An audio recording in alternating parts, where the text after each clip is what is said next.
आगे बढ़ते हैं, महाराष्ट्र चुनाव की बात करते हैं, जहां पर ओवैसी का बड़ा बयान सामने आया। चुनाव है, कोई धर्म युद्ध नहीं, हमारा ताल्लुक रजाकारों से नहीं। ओवैसी ने कहा है कि समाज को बीजेपी बांट रही है, मेरा नाम लेकर लव जिहाद की बात कर रही है। चुनाव आयोग खामोश क्यों है इन सब चीजों पर? असदुद्दीन ओवैसी ने यह बड़ा सवाल उठाया। उनका कहना है कि हमारा ताल्लुक रजाकारों से नहीं है, यह कोई चुनाव है, धर्म युद्ध नहीं। ओवैसी का कहना है कि भारतीय जनता पार्टी समाज को बांटने का काम कर रही है, बार बार जिहाद की बात करती है। चुनाव आयोग इन तमाम बयानों को लेकर, इन बातों को लेकर, चुनाव में जो धार्मिक एंगल, सांप्रदायिक एंगल लाया जा रहा है, इसे लेकर कोई एक्शन क्यों नहीं लेता? चुनाव आयोग की खामोशी पर असदुद्दीन ओवैसी ने उठाए हैं सवाल।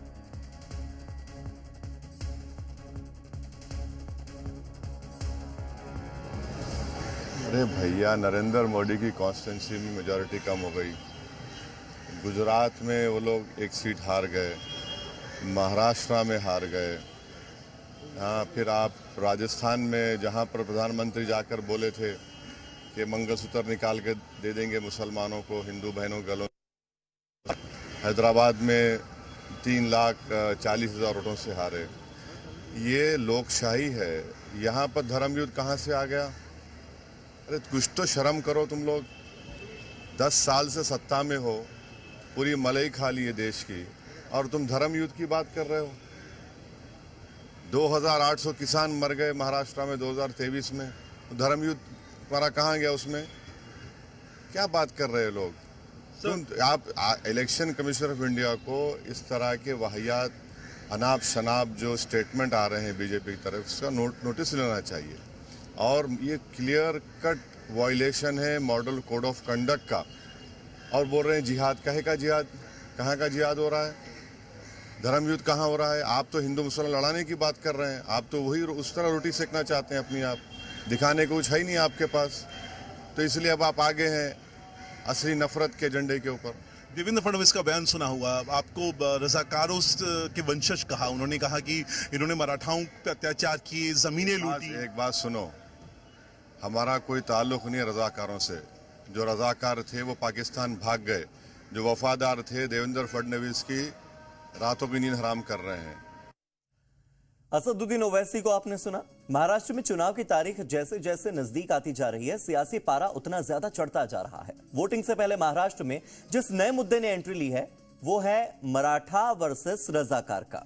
महाराष्ट्र के डिप्टी सीएम देवेंद्र फडणवीस और एआईएमआईएम प्रमुख असदुद्दीन ओवैसी के बीच में जुबानी जंग शुरू हो गई है, और यह जंग अब और ज्यादा तल्ख होती जा रही है। फडणवीस ने ओवैसी पर निशाना साधते हुए कहा कि ये तो रजाकारों के वंशज हैं, ये किस मुंह से हमसे बात करेंगे? असदुद्दीन ओवैसी पलटवार करने में देर नहीं करते, और उसके बाद उनका बयान क्या आता है, सुन लीजिए।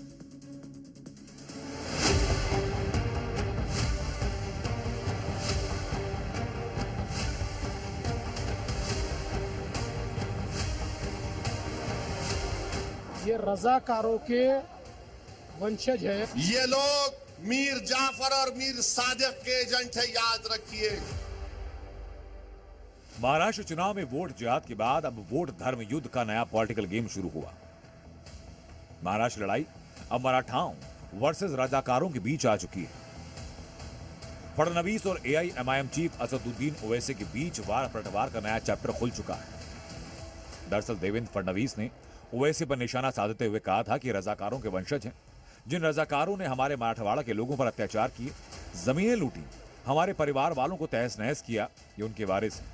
फडणवीस का बयान सुनकर ओवैसी लाल हुए। ओवैसी ने फडणवीस पर तो निशाना साधा, साथ ही कहा कि ये लोग मेरी जुबान का मुकाबला नहीं कर सकते।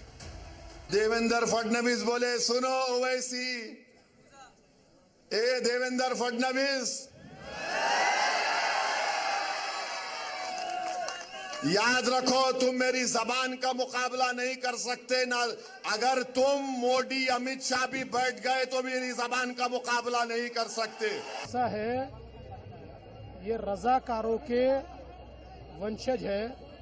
जिन रजाकारों ने हमारे तमाम मराठवाड़ा के लोगों पर अत्याचार किए, जमीनें लूटी, जिन्होंने हमारी महिलाओं की अस्मत को लूटने का प्रयास किया, हमारे परिवारों को तहस नहस किया, ये उनके वारिस है। ये किस मुंह से हमसे बात करेंगे? जैसे जैसे महाराष्ट्र विधानसभा चुनाव नजदीक आ रहे हैं, सियासी दलों में तलखियां बढ़ती जा रही हैं। ओवैसी और फडणवीस के बयानों ने अब महाराष्ट्र के चुनाव रण में मराठा बनाम रजाकारों की जंग छेड़ दी। कांग्रेस भी इस मसले में सेफ साइड खेल रही है, वो इसे नूरा कुश्ती करार दे रही है। इस नूरा कुश्ती में हमें कोई फर्क नहीं पड़ता। आपके लिए बड़ा मुद्दा होगा ओवैसी। ओवैसी इस प्रदेश की लोगों के लिए बिल्कुल बड़ा मुद्दा नहीं है। लोग जानते हैं किसे वोट देना है। लेकिन माइनॉरिटी वोट पर असर करते हैं कहीं ना कहीं, आप देखे होंगे। बिल्कुल नहीं करेंगे, आपको इस बार रिजल्ट में दिख जाएगा। बीजेपी का बटेंगे तो कटेंगे जैसा नारा वोट जिहाद के खिलाफ धर्मयुद्ध के बाद अब मराठा और रजाकारों तक पहुंच चुका है। इस बीच उलेमा बोर्ड की जो शर्त महाविकास आघाड़ी ने कबूल की, उसको लेकर बीजेपी ने एमवीए पर पोस्टर के जरिए तंज कसा। बीजेपी ने ऑटो का एक पोस्टर जारी किया जिसमें राहुल गांधी के कार्टून कैरेक्टर को दिखाया गया। इसमें राहुल का चरित्र SC ST OBC को ऑटो से उतारते दिख रहा है और मुस्लिम शख्स को बैठा रहा है। वैसे ये पोस्टर उलेमा बोर्ड की मुस्लिम आरक्षण वाली उस मांग को लेकर है जो एमवीए ने स्वीकार की। इस पोस्टर को शेयर करके बीजेपी ने लिखा कि कांग्रेस के नेतृत्व वाले एमवीए का तुष्टीकरण का खेल जारी है। 400 NGO और हजारों सभा ले रहे हैं, पैसे कहां से आ रहे हैं? वो मुस्लिम उलेमा बोर्ड 17 मांगों की 17 की 17 राहुल गांधी की कांग्रेस ने स्वीकार की। अभी जब लोगों का आक्रोश आया तो बोलता है हमारा पत्र फर्जी है। तो फर्जी पत्र किसने दिया? 30 अक्टूबर को उलेमा बोर्ड के वेबसाइट पे है, फेसबुक पे है। तो इसका अर्थ ये हो गया कि राहुल गांधी की कांग्रेस उद्धव ठाकरे के साथ मिलकर वोट जिहाद के लिए पैसे का प्रबंधन कर रही है। महाराष्ट्र चुनाव में महायुति का फोकस जहां हार्डकोर हिंदुत्व पर है, तो एमवीए मुस्लिमों पर जोर दे रहा है। तो जब महाराष्ट्र की जंग में मुस्लिम वोटर सेंटर पॉइंट बन चुका है, तो राज्य की मुस्लिम डेमोग्राफी को समझना जरूरी है। राज्य में 11.5% से ज्यादा मुसलमान हैं। महाराष्ट्र में मुसलमानों की आबादी 1 करोड़ 30 लाख से ज्यादा है। 38 विधानसभा सीटों पर 20% से ज्यादा पॉपुलेशन मुसलमानों की है, जबकि 9 विधानसभा सीटों पर मुसलमानों की संख्या 40% से ज्यादा है। और इसलिए विपक्ष का सबसे ज्यादा फोकस मुस्लिम वोट बैंक पर है। यही वजह भी कि बीजेपी भी महाराष्ट्र में सभी हिंदुओं को एकजुट रहने के लिए कर रही है और बटेंगे तो कटेंगे का नारा दे रही है, क्योंकि उसे पता है कि अगर हिंदू वोट बैंक छिटका तो उसके लिए मुसीबत भी खड़ी हो सकती है। ब्यूरो रिपोर्ट, जी मीडिया।